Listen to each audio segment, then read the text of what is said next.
Hello everybody, তোমরা সবাই কেমন আছো? আশা করি তোমরা সবাই ভালো আছো। তো আমি পলিটেকনিক ভর্তি পরীক্ষার কিছু গুরুত্বপূর্ণ প্রশ্ন নিয়ে তোমাদের সামনে হাজির হয়েছি। আজকের টপিকস হচ্ছে ইংরাজি। তো তোমরা জানো যে ইংরাজিতে পলিটেকনিক ভর্তি পরীক্ষায় টোটাল 10 নম্বর থাকবে, ঠিক আছে? তো আমি তোমাদের কাছে কিছু গুরুত্বপূর্ণ কোশ্চেন নিয়ে এখন দেখাচ্ছি। তোমরা এটা অবশ্যই প্রতিটা প্রশ্নই দেখবা এবং সুন্দরভাবে বুঝে বুঝে অ্যান্সার করার চেষ্টা করবা, ঠিক আছে? তাহলে আমরা শুরু করি।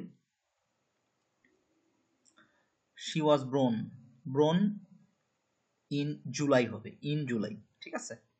তারপর the cat is hiding under the sofa, মানে সোফা যা আন্ডার সোফার উপরে, মানে এই জাতীয় কিছু বলতে, ঠিক আছে?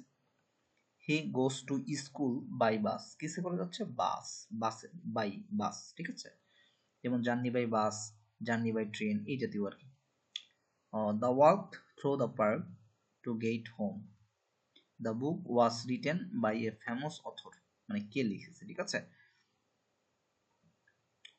We will meet at 5 PM, এটা সময় বোঝাচ্ছে, এজন্য অ্যাড হয়েছে। আচ্ছা, the train pass through the tunnel, মানে টানেল, ঠিক আছে? পাস টানেল, ঠিক আছে? থ্রো হবে তাই। He jumped over the wall and escaped. আচ্ছা, জাম্প কথাটা যদি কোনো মানে the cat jump over the wall, মানে ওভার হবে যখন উপরে কোনো কিছু বোঝায় তখন ওভার হয়। She sat beside her friend in the class. He has been living here since 2019, মানে এখানে বাস করছে যে একটা সময় থেকে, সিন্স, ঠিক আছে? যখন কোনো কিছু সাল উল্লেখ থাকবে সময়, তখন সিন্স হয়ে যাবে। তো ধন্যবাদ সবাইকে, তোমরা ভালো থাকো এবং অবশ্যই তোমরা কোন টপিক্সের উপর ভিডিও চাচ্ছ অবশ্যই কমেন্ট করে জানাবো। ধন্যবাদ, সবাই ভালো থাকো এবং অবশ্যই আমার চ্যানেলটাকে সাবস্ক্রাইব, লাইক, কমেন্ট, শেয়ার করে দেবে। ধন্যবাদ, সবাইকে ভালো থাকো।